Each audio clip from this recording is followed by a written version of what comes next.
What is up everybody, Augustina here and welcome back to Augustina Channel here once again. Jadi aku hari ini akan sharing ke kalian semua ya.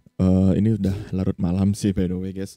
Dan aku masih ngerjain project gitu kan. So hari ini aku akan ngasih tahu ke kalian semua gimana caranya membuat sebuah login ini menjadi username. Jadi ya, menjadi username, dan biasanya kan kalau default tuh kan dia biasanya email gitu kan, terus juga passwordnya juga hampir sama dan remember-nya juga sama gitu, dan yang dirubah itu adalah bagian username aja.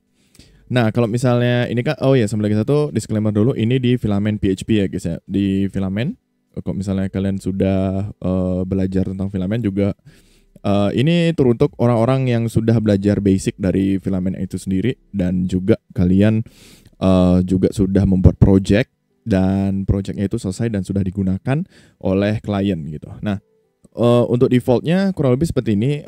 Aku ngambil di bagian demo, demo.filament.php.com/login, yang dimana ini defaultnya itu adalah email address gitu kan, admin@filament.php.com gitu. Nah kalau untuk username dan sekarang yang di bagian username ini aku buat seperti ini biar supaya gampang. Jadi dia akan otomatis langsung masuk ke bagian dashboard ya. Jadi Filament sudah berhasil. Jadi Filament sudah ada proses mengecek dan ternyata sudah ada user yang namanya A gitu. Nah, bagaimana sih caranya? Nah, sebenarnya sih gampang ya.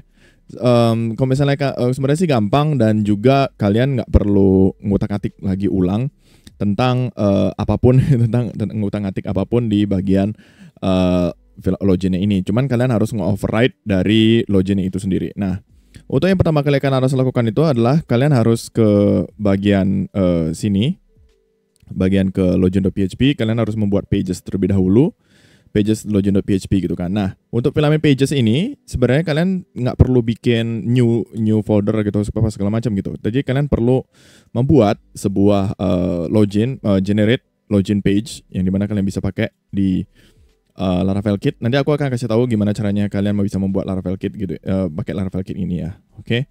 Terus kalian cari di Filament Laravel Kit ini, sebenarnya kalian bisa pakai juga untuk ngelihat komen-komen apa saja yang sudah komen-komen apa saja yang tersedia gitu. Nah, kalau misalnya kalian scroll ke bawah, terus ada yang namanya Filament page. Nih. Filament page, terus kalian bisa bikin name di sini namanya login gitu misalnya. Terus ada cluster sama panelnya, itu sebenarnya kalian tidak perlu membuat ini karena ini terlalu advance dan tergantung sama project yang kalian pengen buat gitu. Misalnya kalau untuk panel ini kalian membuat dashboard atau segala macam, itu kalian bisa bikin panelnya tuh namanya admin panel provider, tergantung dari admin panel provider yang kalian punya gitu di bagian sini ya guys ya. Oke, terus untuk sementara seperti itu, dan kalian cuma run doang dan otomatis langsung bikin page login gitu, dan otomatis pages sama login.php ini akan otomatis tergenerate gitu ya guys ya. Oke. So jadi kalau misalnya kalian sudah mengikuti beberapa tutorial atau segala macamnya, pasti kalian sudah melihat ada di Laravel Daily gitu kan, yang dimana Laravel Daily sempat juga bikin artikel tentang Filament login with username, username or email gitu kan. Cuman tapi sekarang yang di Laravel Daily itu membuatnya tuh versi yang Filament 3 gitu kan, which means itu sudah hampir 2 tahun lalu itu untuk artikel ini. Dan sebenarnya kalau misalnya kalian mau mengikuti ini sebenarnya oke aja sih. Cuman ada beberapa yang harus kalian rubah gitu. Nah, ini sebenarnya udah oke juga kalau segala macam sebenarnya tidak ada yang perubahan sama sekali. Nah, oke. So, yang kalian harus lakukan adalah setelah kalian punya pages dan login.php, kalian harus register dulu pages ini ke admin panel provider. Nih, di bagian sini, di bagian login.class. Biasanya kan kalau untuk login default itu kan biasanya dia menggunakan login standarnya dari Filamentnya itu sendiri gitu kan. Cuman kalau untuk sekarang kita akan nge-override loginnya itu ke kita punya gitu. Kita punya. Oke. Jadi kalau lebih seperti itu. Nah, itu login.class kayak gitu kan. Dan juga kalian perlu import. Oh ya, sama lagi satu, jangan lupa kalian harus import juga untuk pages yang kalian punya nanti di bagian atas ini ya, di email provider ya, jangan lupa gitu. Terus kalau misalnya kalian sudah selesai, kan ini belum selesai nih, cuman kalian bisa masuk ke bagian login.class doang, dan pasti kalau misalnya kalian bisa sudah membuat sebuah login class, itu pasti akan kosong gitu kan. bagian kosong. Dan yang harus kalian lakukan adalah kalian harus mengoverride dulu use filament filament login pages. Jadi di bagian sini itu sebenarnya filament sudah menyediakan login pages. Cuman untuk ini kan untuk defaultnya nih. Untuk defaultnya doang gitu kan. Jadi kita harus nge-override di bagian ini dan kita akan buat alias sebagai base auth. Nah, dimana kalau misalnya kalian mengikuti bagian ini, jadi kalian harus mengikuti login base as base auth kayak gitu ya guys ya. Jadi sebenarnya kalau misalnya kalian mau bikin alias bebas pun juga bisa sebenarnya. Cuman kalau untuk sekarang kita bisa ngikutin yang di bagian artikel yang dari Laravel Daily ini. Oke? Terus setelah itu kalian harus ngikutin public function, formnya seperti apa nanti kalian bikinnya gitu kan. Karena kan kita mengikuti form yang sudah ada gitu kan. Jadi otomatis kalau misalnya kalian mau pakai yang versi form, otomatis kalian harus mengikuti yang sudah ada gitu kan, public function form, skema gitu kan. Oke. Yang agak kebingungan sedikit, mungkin kalian kalau misalnya kalian baca artikel yang di bagian sini, nah ini tuh kan kalian bisa melihat ini adalah form gitu kan. Ini adalah bukan endpoint sih, maksudnya kayak variable form, habis itu ada form, terus ada form dan form gitu kan. Ini untuk packages, library, ini adalah library, ini variable, dan ini juga variable gitu kan. Nah ini juga variable. Nah kenapa bisa berbeda? Karena ini kan masih menggunakan filament versi ketiga nih. Dan kalau misalnya kalian versi keempat, itu kalian harus pakai yang namanya skema. Karena kalau di filament, kalau misalnya kita merujuk ke filament yang versi keempat, kalau misalnya kalian bisa cek di bagian sini, ini bagian versi keempat guys. Oke, sorry. Sebentar.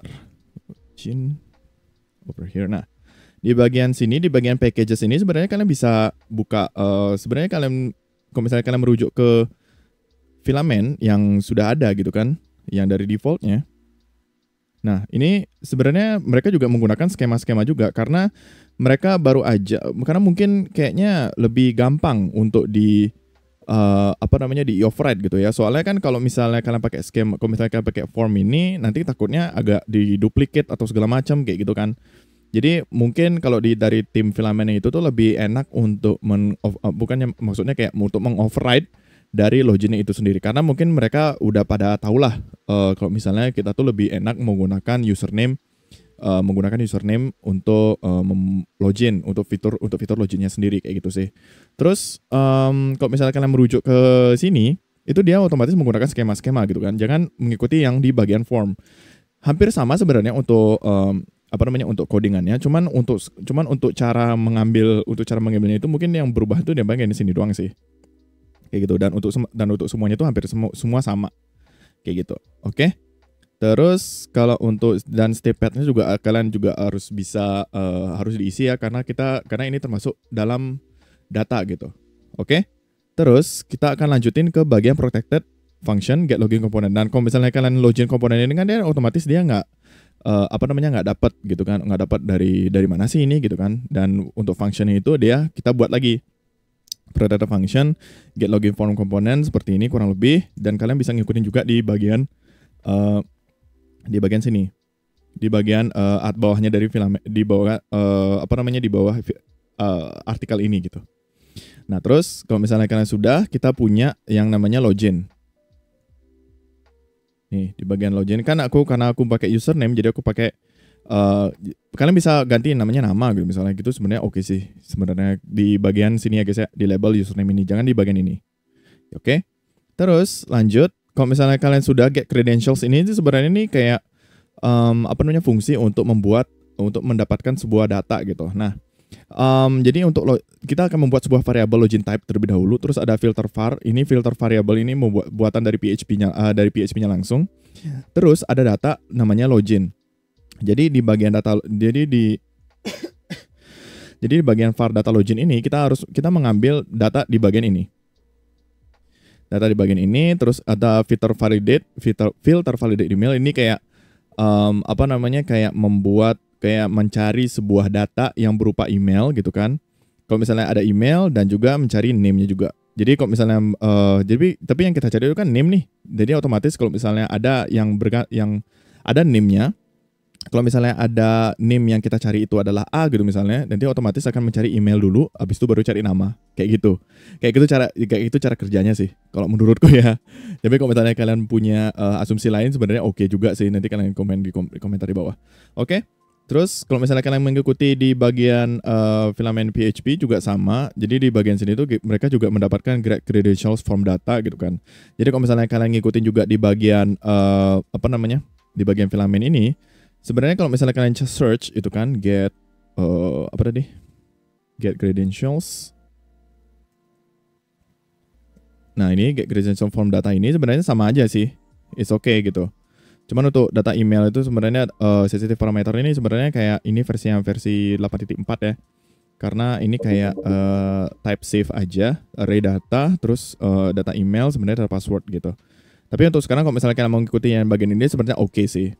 Soalnya kan isi filter variable, terus ada filter validate dan email sama name kayak gitu.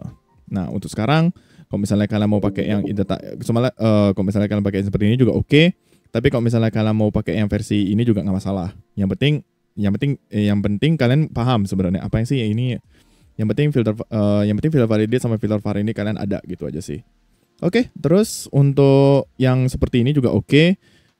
Kalian harus tambahin ini juga. Terus kalau untuk yang di bagian ini adalah untuk handling error sih sebenarnya. Jadi kalau misalnya kalian punya login, misalnya kalau misalnya kalian mau login B gitu misalnya, itu passwordnya B, nanti otomatis this credential do not all records. Karena kalau misalnya kalian nggak pakai ini otomatis akan kosong gitu. Jadi kita nggak tahu tuh kalau misalnya error apa enggak kayak gitu. Kalau misalnya kita komen, terus kalian masuk ke login lagi, refresh, kalau misalnya B lagi masuk, nah itu kosong tuh. Karena kita nggak handle errornya. Jadi kalau misalnya kalian perlu handle error, jadi otomatis karena kalian harus handle errornya sih. Throw failure validation exception kayak gitu. Terus kalau misalnya kalian mau referensikan di sini, throw validation, apa tadi? Sebentar, let's see, throw failure. Nih, throw failure. Jadi jangan di bagian ini ya. Ini cuma ngambil datanya, ngambil variabel, ngambil fungsi. Terus nah ini di bagian sini. Jadi kalian bisa ngikutin ini. Kalian bisa ngikutin ini atau enggak kalian bisa ngikutin di bagian artikelnya juga. Kayak gitu. Nah, kurang lebih seperti ini. Sebenarnya hampir sama ya. Sebenarnya hampir sama untuk yang filament versi ketiga sama versi keempat. Cuman yang bedanya itu adalah yang di bagian ini aja sih. Di bagian public function form, di bagian skema ini. Karena dia ngambil skema, bukan ngambil form ya guys ya. Sekarang udah masuk ke bagian skema dia. Kayak gitu. Supaya nggak ngebingungin juga sih untuk para developer juga untuk ngebikin login kayak gitu. Nah terus untuk sekarang kalau misalnya kalian udah selesai sama semuanya, kalian coba dah tuh. Sebentar. Kalau ini udah semua, jadi kalau misalnya kita login, kalau misalnya kita masuk ke bagian login, itu, caps lock-nya on, oke. So kita akan sign in dan otomatis langsung masuk ke bagian dashboard, gitu guys. Oke. Ya, jadi kurang lebih seperti itu sih untuk yang bisa kalian pakai ya, untuk kalian bisa lakukan juga. Sorry banget kalau misalnya ada beberapa yang terputus atau segala macam, mungkin aku mohon maaf ya.